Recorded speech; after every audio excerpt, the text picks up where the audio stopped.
Cumprimento aos irmãos com a graça e a paz do nosso Senhor Jesus Cristo. Antes de adentrarmos a palavra, quero fazer menção à nossa programação de ontem, que foi uma bênção, fluiu maravilhosamente bem.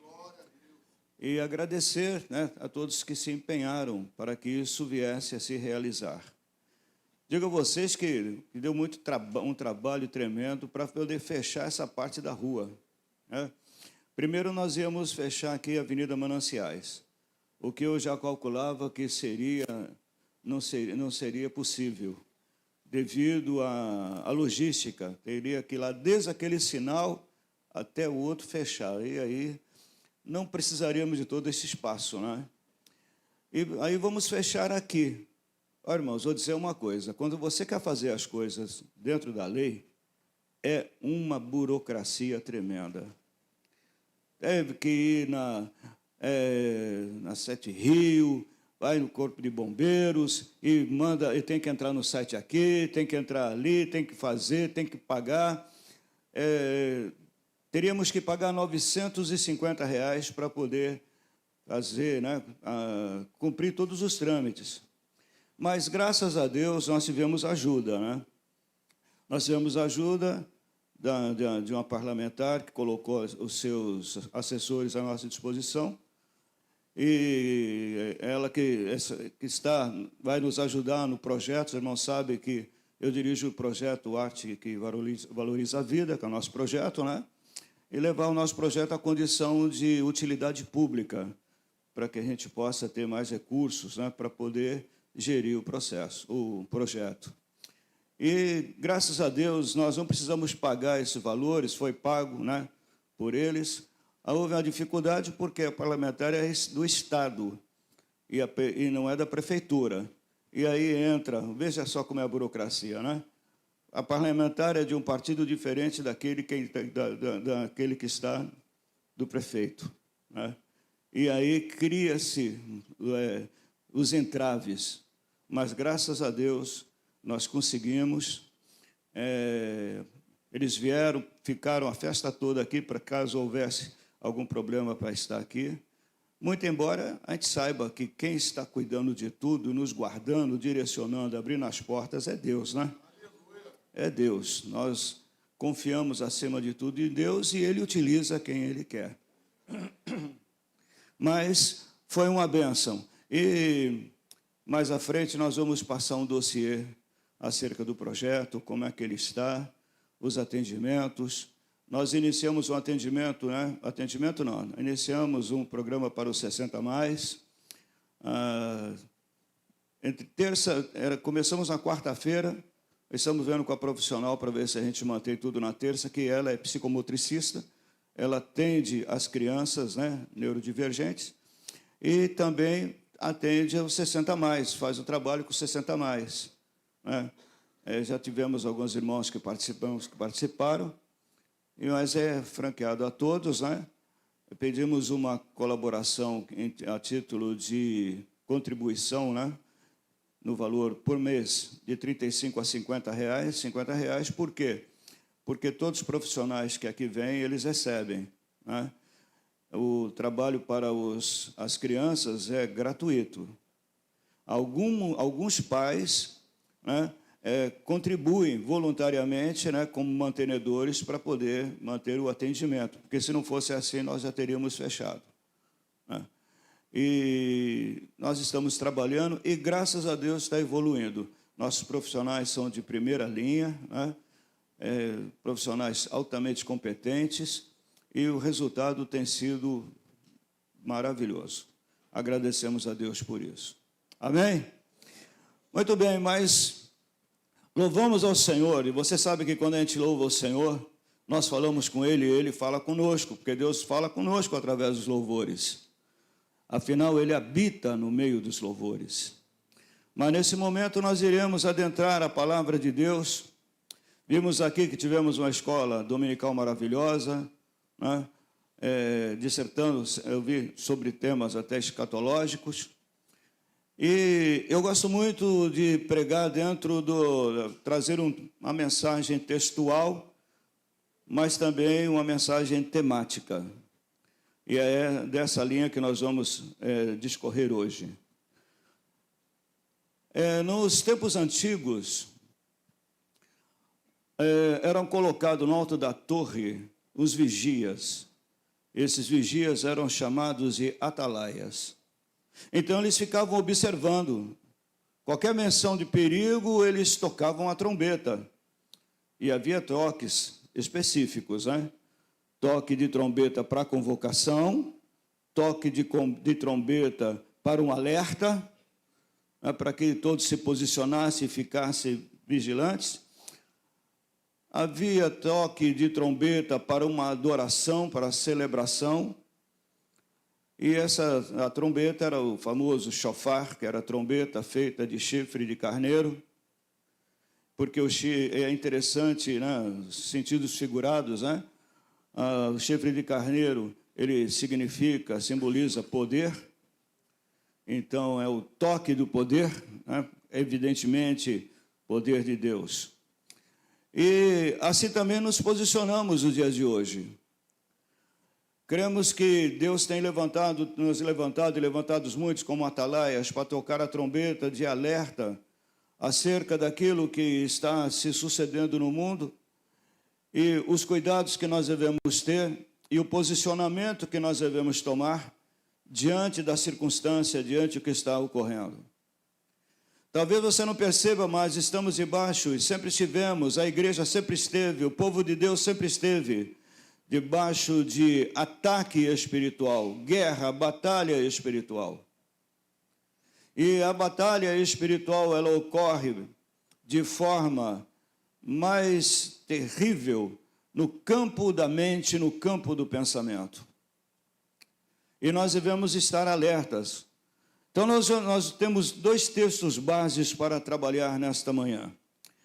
Vamos lá na carta de Paulo aos Efésios, capítulo 2, versículos 1 a 3, e Efésios também 6, versículo 12.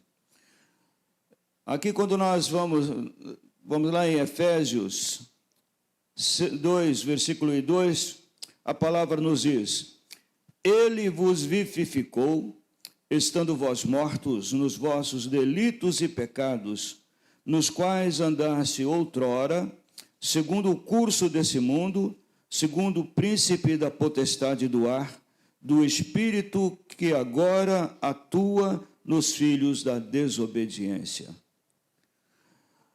Amados, amada igreja, quando nós olhamos para o mundo de hoje, é fácil nós focarmos apenas nos sintomas. Quais são os sintomas?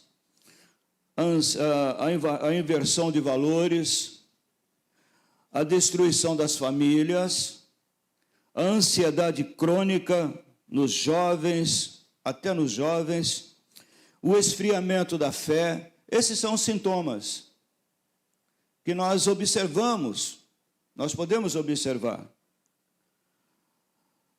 Mas a Bíblia, ela nos chama para olhar a raiz, a causa e não o sintoma.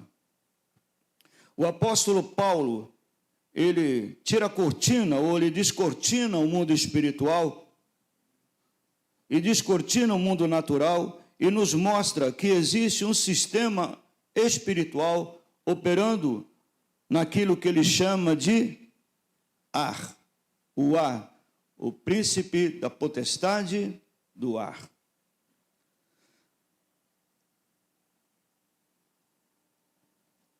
Às vezes nós, como igreja, nós focamos em combater pessoas.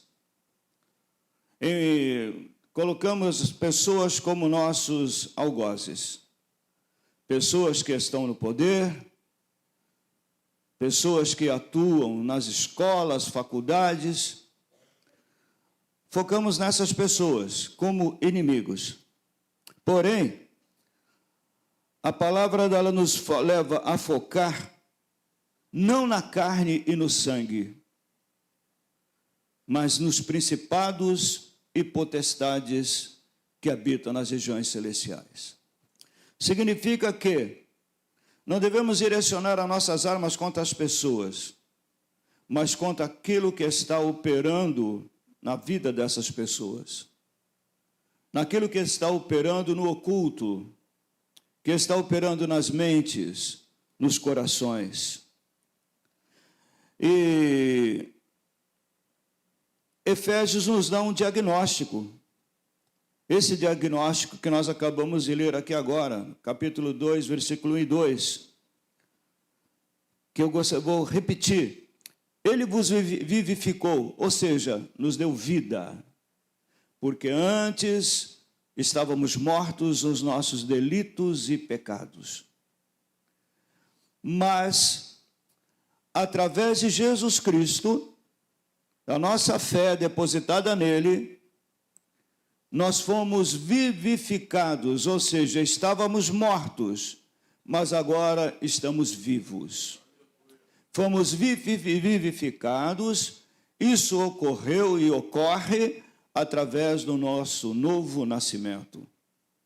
Novo nascimento esse operado pelo Espírito Santo, que é Deus, que uma vez que nos vivifica, através do novo nascimento, passa a morar, a habitar em nós.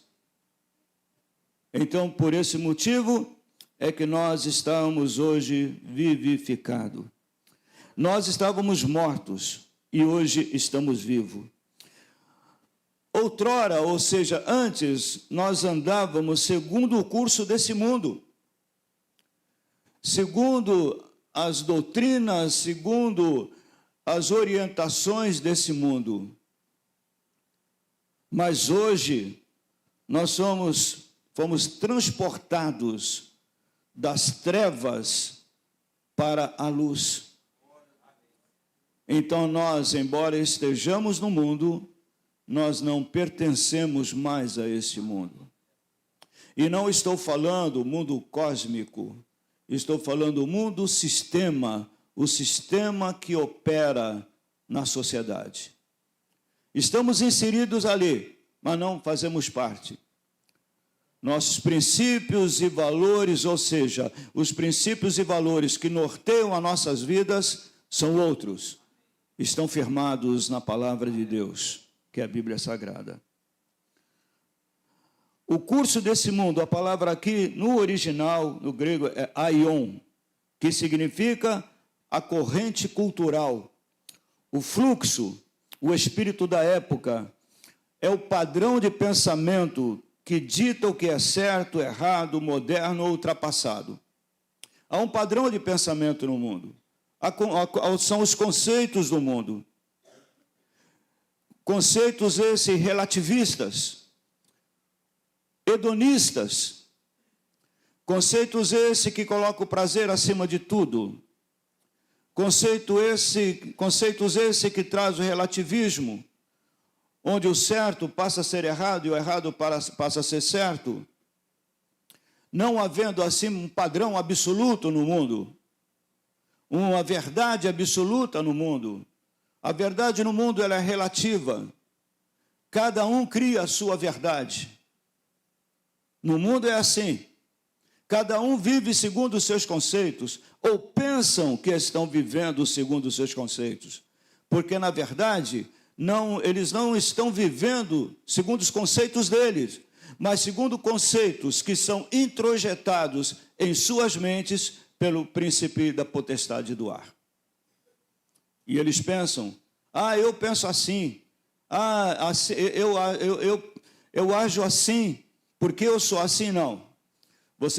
Ele pensa assim e age assim, porque está sendo introjetado em suas mentes os pensamentos e os conceitos que vêm do inferno, introjetados na mente. E vamos explicar como é que isso funciona. Aqui Paulo também, ele faz menção ao príncipe da potestade do ar. O termo ar na antiguidade não se referia apenas ao oxigênio, mas à atmosfera mental e espiritual que as pessoas respiram. Há uma atmosfera mental, uma atmosfera espiritual. Está no ar, você não vê, Mas é perceptível para aqueles que têm o Espírito Santo. É perceptível quando você entra num ambiente cuja atmosfera ela é pesada, aonde a presença do mal ali é notória. Você sente até o ar, até para respirar.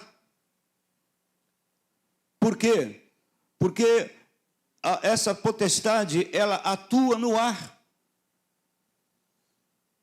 E gera, assim, uma atmosfera maligna. Eles criam uma atmosfera propícia àquilo que eles querem realizar. Então, se de repente uma pessoa ela entra num ambiente ou ela entra vai para uma cidade, vamos ver uma cidade promíscua, onde não tem lei, onde ninguém vai se escandalizar com a forma que você anda, com o que você faz. Vamos imaginar uma cidade onde as pessoas possam entrar, andar nuas, possam ter relacionamentos em público, ninguém nota, porque é normal. A pessoa adentra essa cidade, se ela não tiver fundamentada em princípios e valores absolutos, daqui a pouco ela está agindo da mesma forma. Ela está agindo da mesma forma porque o homem, ele tem essa inclinação de agir segundo o meio, ou segundo o grupo. Foi feita uma pesquisa, até pensei em fazer aqui qualquer dia desse, uma sala de aula, mas já que eu vou falar, não vou fazer. Colocaram-se as cadeiras todas de costas para a mesa. Todas de costas para a mesa. E foi tratado com um pequeno grupo que entrasse e ficasse sentado daquela maneira. Havia ali, ia ser realizado um jantar. Mas isso foi feito, como é que eu posso dizer assim, um teste, não? Aí, uma pessoa, ela entrou, ela olhou assim, todo mundo sentado ao contrário, ela foi e sentou ao contrário também. Coisa simples. Aí a pergunta foi, mas por que você sentou ao contrário? Não, eu entrei, todo mundo está sentado assim, eu sentei também. Veja, não era certo. Não é certo, ninguém senta numa mesa para uma refeição daquela forma. Coisa simples. Mas isso mostra com a capacidade que o homem tem, que nós temos, de imitar, ou de ser movido, ou de ser, influenciado pelo meio. Influenciado pelo meio. Aonde entramos num ambiente, ou devemos nos colocar na contramão desse mundo. Se para eles determinado tipo de conduta é certa, é correta, e nós sabemos que não é, nós não vamos vamos fazer as mesmas coisas para ser iguais. Está todo mundo fazendo, então também eu vou fazer. Não. Porque nós temos que ter uma personalidade forte, nós temos que ter uma personalidade focada, firmada no Senhor. Afinal, nós nascemos de novo. O velho homem, a carne, ela é moldável. A carne é como uma massa que se molda de acordo com o conceito do mundo. A carne. E quando eu falo carne, não estou me referindo ao corpo físico, essa carne. Eu estou me referindo aos princípios, aos valores que nos norteiam. A carne, a inclinação que nós temos para fazer aquilo que é errado. Porque isso adentrou na humanidade com a queda do primeiro homem lá no jardim, ao desobedecer o mandamento divino, lançando toda a humanidade no pecado. Significa que, para uma pessoa que não é nascida de novo, que não caminha no Espírito, esta pessoa, ela vive de acordo com o curso do príncipe do ar. Ou seja, é uma pessoa nós chamamos dentro desse estudo psiquicos, anda de acordo com o curso desse mundo, dominado pelos princípios e valores que o norteia. Quando você nasce de novo, esse novo nascimento, quando você é vivificado pelo Espírito através do novo nascimento, você passa a ser uma pessoa pneumática, pneuma, espírito. Você passa a ser agora uma pessoa guiada, direcionada pelo Espírito.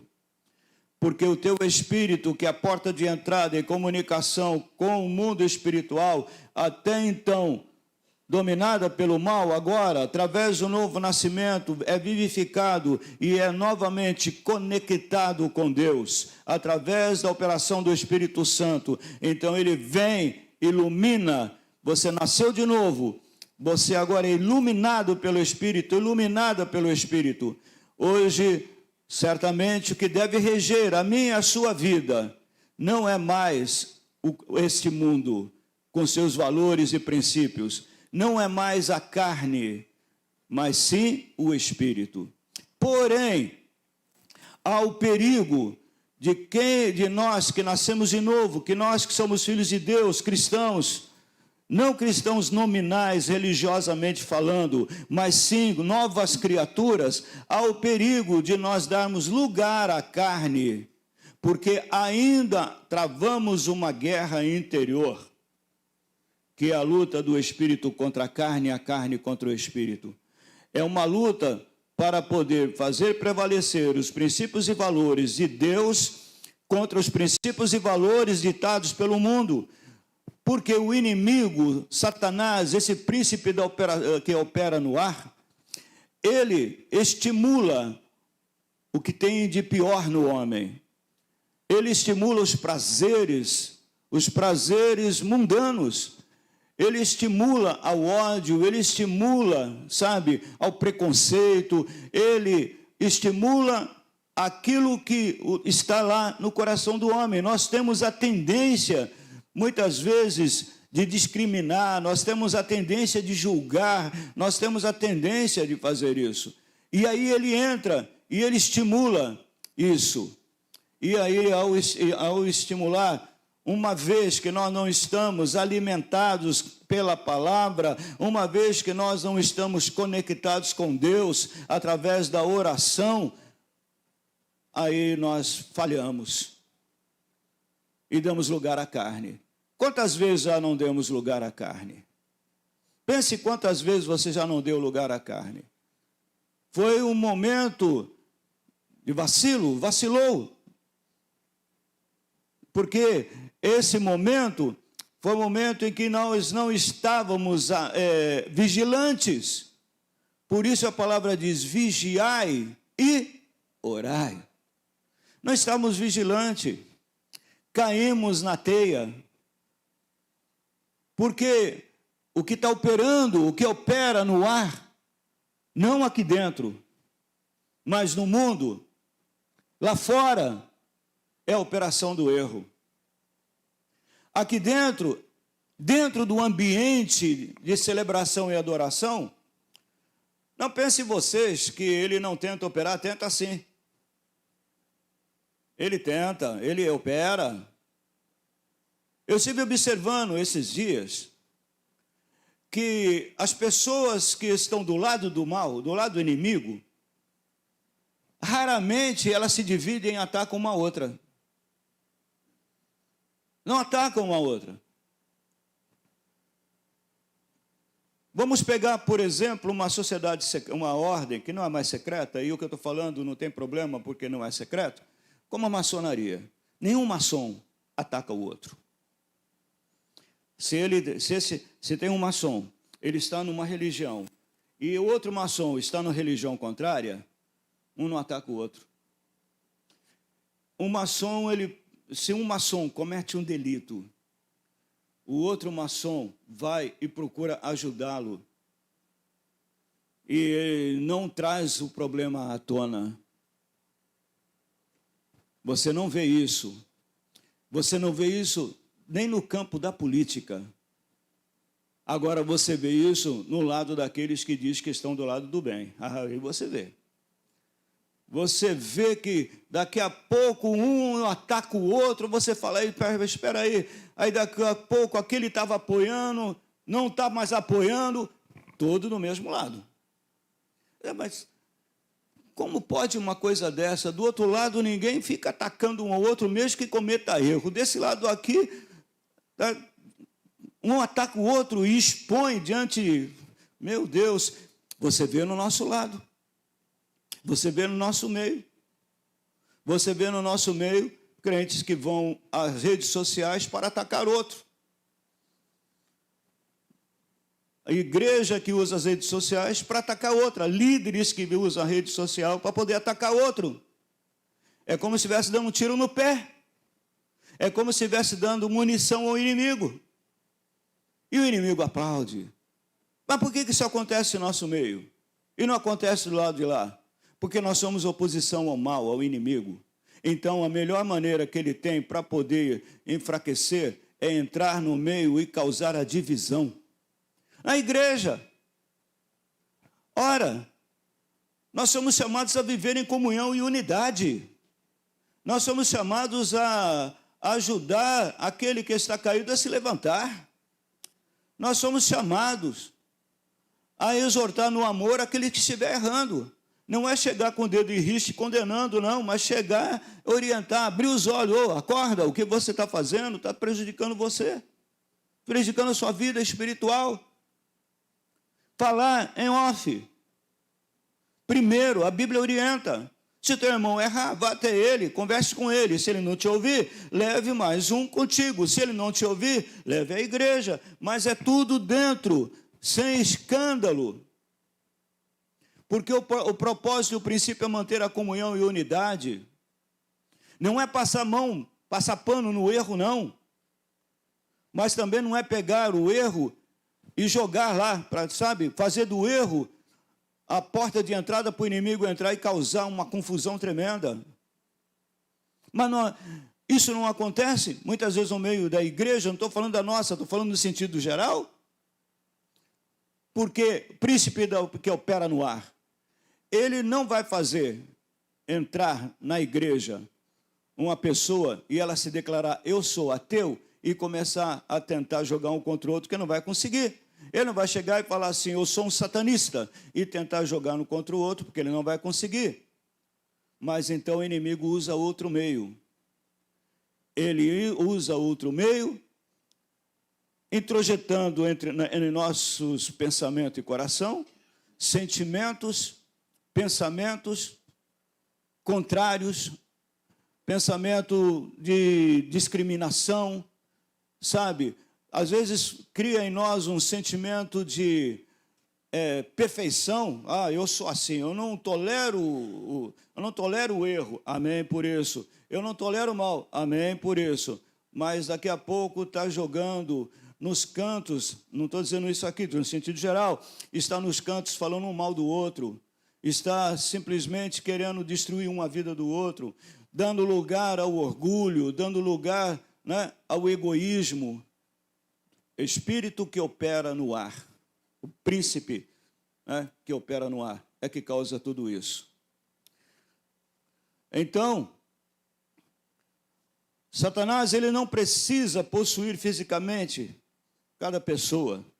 Ele apenas contamina o ar que elas respiram através de ideias, filosofias e, hoje, mídias. Então, você observa que o espírito que atua no cílio da desobediência é uma operação contínua e sistemática, porque o mundo inteiro jaz no maligno. Fazemos então um paralelo aqui com Efésios 6,12, a estrutura organizacional do caos. Para entendermos como esse ar é contaminado, precisamos saltar para o final da carta, Efésios 6,12. A nossa luta não é contra o sangue e a carne, sim contra os principados e potestades, contra os dominadores desse mundo tenebroso, contra as forças espirituais do mal nas regiões celestes. Então existe aqui uma conexão direta entre o príncipe de Efésios 2 e os principados e potestades de Efésios 6. é que Paulo está descrevendo um reino perfeitamente estruturado. Um reino perfeitamente estruturado. Principados, arqué, forças que governam sobre territórios, culturas e nações. Potestades, exúsia, autoridades delegadas que criam estrutura de pensamentos e sistema de crenças. E os dominadores, aqueles que buscam dominar as mentes através da escuridão moral. Então, é um sistema organizado. Efésios 2, o que Efésios 2 parece uma influência cultural genérica, o curso desse mundo, Efésios 6 revela ser uma guerra estratégica. Há uma guerra estratégica no mundo espiritual para destruir os princípios e valores cristãos. Há uma guerra espiritual no ar que tenta destruir o povo de Deus. Muito embora isso não seja possível, mas é aquele negócio. Bom, já que não vamos destruir todos, mas vamos lutar para destruir pelo menos um grande número. O corpo todo não vai conseguir, mas aquele que está em pé, cuide para que não caia, diz a palavra. Guardes o que tens para que ninguém tome a tua coroa. E isso é um alerta que Jesus nos passa através das cartas registradas lá no Apocalipse, as igrejas, 7 igrejas da Ásia, que vem até nós. Palavra essa que não se encerrou lá, mas ela atravessou os séculos, é para todo o povo de Deus em todas as épocas. Então nós vemos aqui essa guerra estratégica. O inimigo ele usa leis, mídias, entretenimento, tendências sociais para criar uma atmosfera, amados, onde o pecado não é apenas tolerado, mas é celebrado. E onde a verdade bíblica, ela é tratada, sabe como? É tratada como discurso de ódio ou loucura. Discurso de ódio. É interessante que você lá e traz lá uma palavra, fala de amor, aí eles, olha, vem com discurso de ódio. Agora vai entender esse paradoxo. O inimigo ele tem a capacidade de gerar uma confusão mental, onde as pessoas elas falam de uma forma e agem de outra, onde as pessoas condenam o outro naquilo que elas mesmas fazem. Elas condenam o outro porque você vem com discurso de ódio, mas quem está usando o discurso de ódio são eles. É operação maligna. E você olha assim, você que tem discernimento espiritual, você que é iluminado pelo Espírito Santo, você olha assim e fala, não estou entendendo nada. Como é que pode? O indivíduo age dessa forma e ele está acusando o outro de agir como ele está agindo? É a operação do mal. É o príncipe do ar. Como é que ele opera nos dias de hoje? Aí vem como para nós um alerta. Como esse ar contaminado se manifesta na nossa realidade? Ele opera através da arquitetura cultural. Aí vem um alerta aos pais, né? Um alerta aqui aos pais, com relação ao uso das imagens, com relação ao uso, né, a permissão dos seus filhos de utilizarem a internet, as redes neurais. Por quê? Porque aí opera, aí que está operando, né, o inimigo, o príncipe do ar. Antigamente, para que o mundo o influenciasse, os filhos, né, ele precisava sair de casa. O cuidado dos pais era com quem eles estavam andando, aonde eles estavam indo. Esse era o cuidado que os pais tinham, correto? Onde você vai, com quem você está. Hoje, o príncipe da potestade do ar, ele entra no quarto dos nossos filhos sem pedir licença. Através das ondas de Wi-Fi, das telas de algoritmos viciantes e de entretenimentos que aparentemente são inocivos. Hoje, os filhos não precisam sair de casa para serem corrompidos. Eles são corrompidos dentro do próprio quarto, dentro da sua própria casa. Aí vem a erosão da identidade. Há um sopro na atmosfera atual que tenta confundir a identidade biológica, a identidade em Cristo e o propósito de Deus para a sexualidade e a família.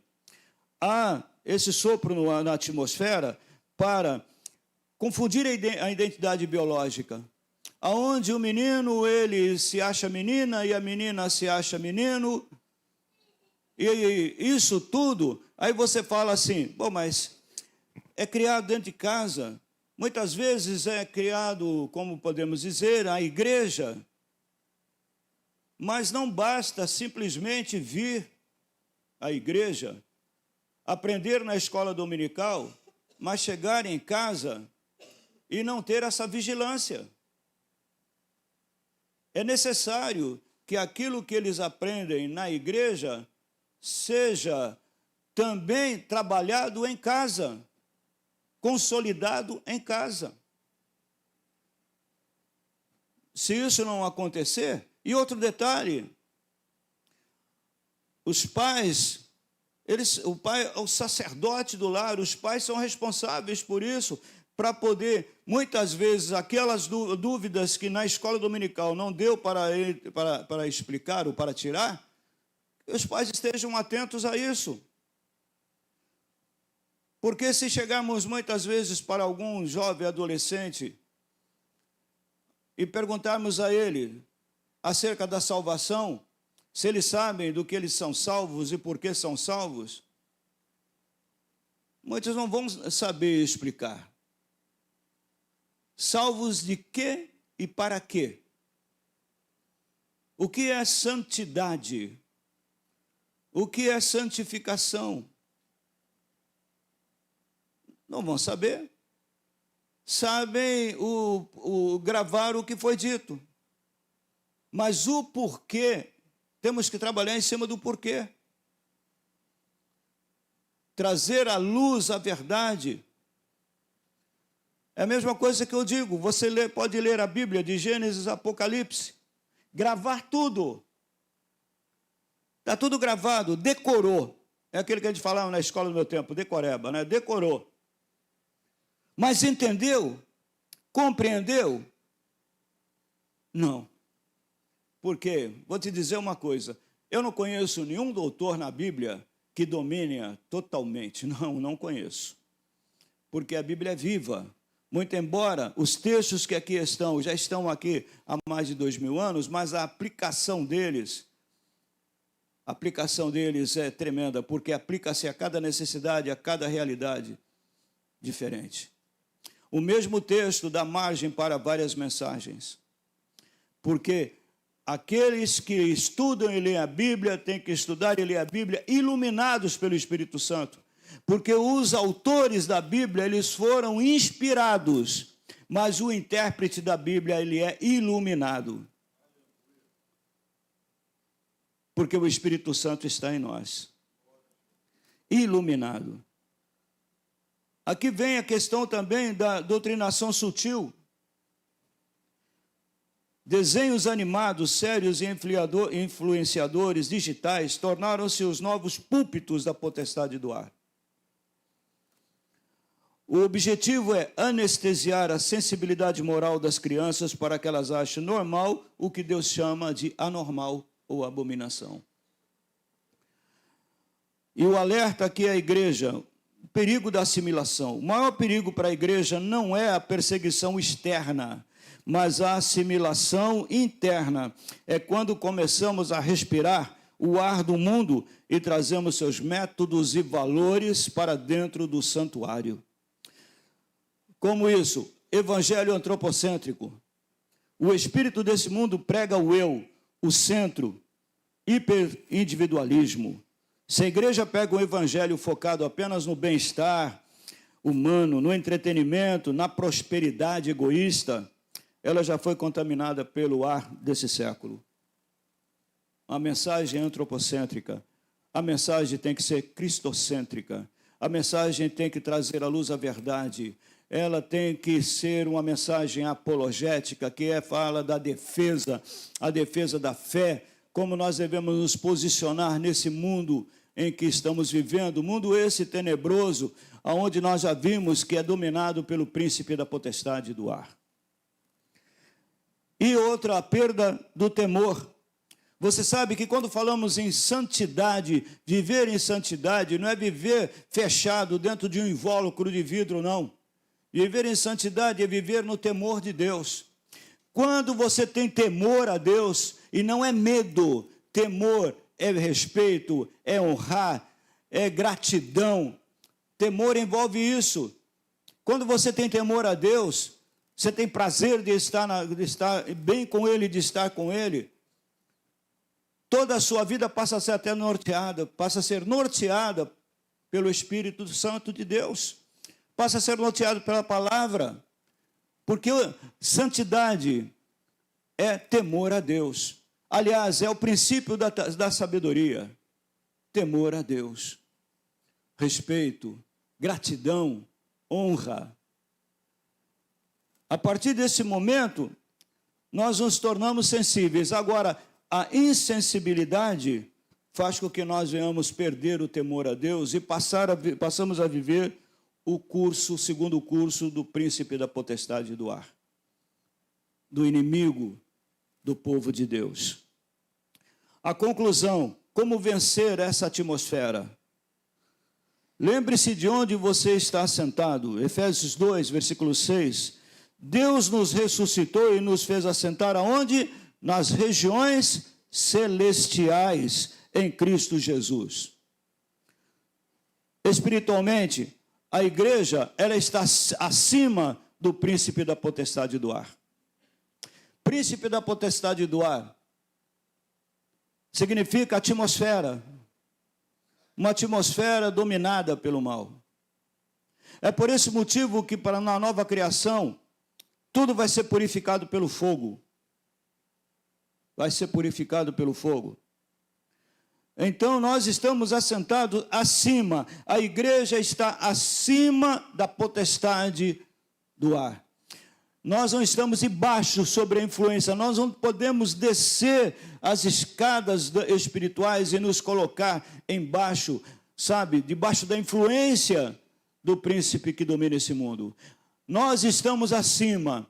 Nossa posição é acima. Nós somos como a águia, que muito embora a tempestade esteja, sabe, caindo aqui na terra, mas a águia está acima das nuvens negras da tempestade. Ela simplesmente abre a asa e ela flutua, deixando-se levar pelo ar quente lá acima da tempestade. Ela não se cansa. É os que confiam no Senhor. Aqueles que confiam no Senhor são como a águia, são como os montes de Sião que não se abalam. A confiança no Senhor está atrelada ao temor que nós temos a Ele. Nós reconhecemos a sua soberania, o seu poder, a sua autoridade, reconhecemos que não há nada e ninguém acima dele, e reconhecemos que é ele quem rege as nossas vidas, reconhecemos que ele habita em nós, reconhecemos que nós somos direcionados e guiados pelos princípios e valores que Ele preparou para nós. Estamos ligados com Deus. Então, estamos acima das nuvens que dominam esse mundo. Não estamos sob o domínio do príncipe da potestade do ar. Então, lembre-se de onde você está assentado. Estamos assentados no terceiro céu, no trono de autoridade com Cristo. Lembre-se bem, quando nós falamos de Jesus, estamos falando de um homem. Um homem, Deus, que durante o seu ministério aqui na terra, abriu mão do seu poder, abriu mão da sua divindade, embora ele não tenha deixado de ser Deus, mas abriu mão das prerrogativas divinas, não usando o poder em benefício próprio, sendo tentado pelo diabo para usar o poder de Deus. O diabo tentou fazer isso. Se tu és filho de Deus, lança aqui lá embaixo, transforma essas pedras em pães. Ele, como homem, venceu o inimigo, e ele não venceu dizendo assim para o diabo: ó, você sabe com quem você está falando? Você sabe quem eu sou? Não, porque o diabo sabia quem ele era. Ele venceu usando a palavra. Está escrito. Ele venceu usando a palavra. Ele venceu como homem. E como homem, ele adquiriu um nome que está acima de todo nome, nos céus, na terra e até debaixo da terra. E a menção deste nome, todo joelho se dobra. Todo joelho se dobra. Então, nós estamos assentados com Ele. Ele, Jesus, nos representa. Ele está sentado lá no trono, à direita do Pai, no terceiro céu. E nós estamos assentados com Ele. Então, nós estamos acima, ou melhor, devemos nos posicionar acima do príncipe da potestade do ar, da influência desse mundo tenebroso. O que dita a nossa vida, a nossa conduta, é Deus. Nós devemos filtrar o ar da nossa casa. Aí vem alerta: pais, exerçam o sacerdócio. Monitore o que entra pelas telas. Você monitora o que seus filhos veem pelas telas? O que eles estão vendo lá na tela? Muitos terceirizam a educação espiritual dos filhos para a internet. Criam uma atmosfera de oração, adoração e palavra, que isso sim vai fazer a diferença. Crie um ambiente de adoração, reunião em família. E isso sim vai fazer a diferença. Tire-os do digital momentaneamente, traga-os para o analógico. Uma adoração analógica, uma adoração presencial, uma adoração em família. Isso vai fazer a diferença. Tem que filtrar o que estão vendo. E também nós devemos filtrar o que nós vemos. Fala para vocês uma coisa: o inimigo ele pega a internet. Você sabe que tudo foi criado, tudo que foi criado nós podemos usar. É lógico. Eu não estou dizendo que ela é do diabo, mas ela é usada pelo inimigo. Assim como também a fissão nuclear foi criada com o propósito para beneficiar a humanidade. Lá foi um camarada lá e criou a bomba atômica. Então, tudo que é criado, até um carro você pode usar ele para o mal, ele não foi criado para isso. A internet é a mesma coisa. Porém, o inimigo usa a internet, os algoritmos, para imitar o Espírito Santo. Há muitas pessoas que hoje, quando querem uma consulta, querem uma orientação, vão lá, usam inteligência artificial, usam os algoritmos para isso. Aliás, você quer ver uma coisa? Como é que imita? Se você estiver conversando acerca de algo que você gostaria de comer ou beber, vamos pegar aí uma pizza, para quem gosta de pizza. Aí daqui a pouco, quando você abrir a tela do computador ou do seu celular, você vai ver lá um monte de propaganda de pizza. Sabe por quê? E para você saber, o criador lá, o dono da Microsoft, não, do Facebook, eu esqueci o nome dele. Oi? Sabe o que ele faz no celular dele? Ele coloca... como é que fala isso? Não é... Ele tampa, eu esqueci o nome, no celular, dentro de casa, ele tampa a câmera. Eu esqueci o nome do que ele... Coloca um adesivo. Né? Por que ele faz isso? Porque tudo que fala, tudo que ele conversa, o algoritmo está captando a informação. Então, o sistema foi feito para que você não tivesse onde se esconder, não tivesse sua privacidade. Na verdade, um cientista americano ele falou que, através do Wi-Fi, uma pessoa vai poder saber o que a outra está fazendo no outro lado, do outro lado da parede. Por quê? Porque opera no ar. Agora mesmo, vocês têm celular aí. Da onde vocês acham que vem todas as informações que estão aí no celular? Se não tem nenhum cabo ligado neles, vem pelo ar. E sabe que toda essa informação vem pelo ar? A sua mente também, ela está recebendo essas informações. é quando nós falamos ainda em introjetar o pensamento. Moldar e mudar comportamento. Portanto, nós devemos vestir a armadura de Deus que está em Efésios 6,13. Não se brinca com uma atmosfera contaminada. Precisamos do capacete da salvação para proteger a mente. Couraça da justiça, proteger o coração. E a espada do Espírito, que é para dissipar as trevas, botá-las para correr, fazê-las saírem retirada. É a palavra de Deus. A palavra de Deus. Então, resumindo, fechando a mensagem. Nós, como igreja, nós devemos estar alerta. Uma orientação. Quando você estiver navegando na internet, antes de navegar, você ore. Mas não ore em pensamento, não, porque o inimigo ele não sabe que você está orando, não. Ele não é onisciente. Ore em voz alta. Ore em voz alta. Da mesma forma como ele capta aquilo que você fala, quando você quer comer alguma coisa, quero alugar uma casa, abrir lá, estou falando de aluguel de casa, abrir lá, vai lá, o 5º andar, um monte de, sabe, oferecendo casa para alugar. Fala, como é que sabe? Por causa dos algoritmos, estão captando a informação. Então, quando você ora, você está ali anulando o poder das trevas. Não entenda, isso não é mito, isso é fato, é fato. Aí, outro dia eu estava falando, conversando com a Débora sobre as coisas relacionadas, né, ao reino de Deus e tal. Aí ela abriu, e aqui, vô? Olha aqui, tá, exatamente como você está falando. Falei, então, para você ver, prova em loco, de que o que eu disse é verdade. Ore para purificar o ambiente, a atmosfera da sua casa, mas ore em voz alta. Quando você ora, a luz que é, você é a luz do mundo, tá? Essa luz, ela começa a se intensificar de tal maneira. Alguém me perguntou, não, mas eu tenho que orar em pensamento para o diabo não ouvir e não frustrar. Não tem nada a ver. O diabo não tem poder, a oração, ela sim tem poder.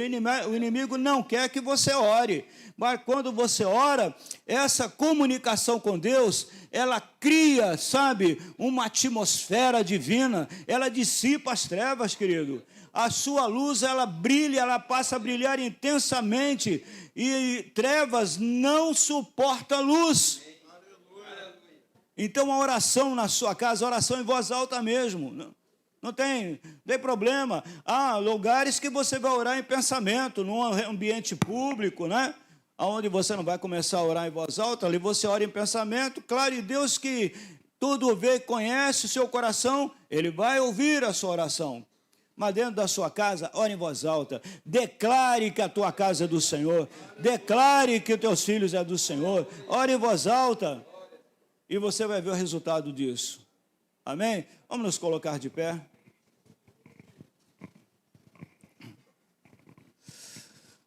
Vamos fazer uma oração.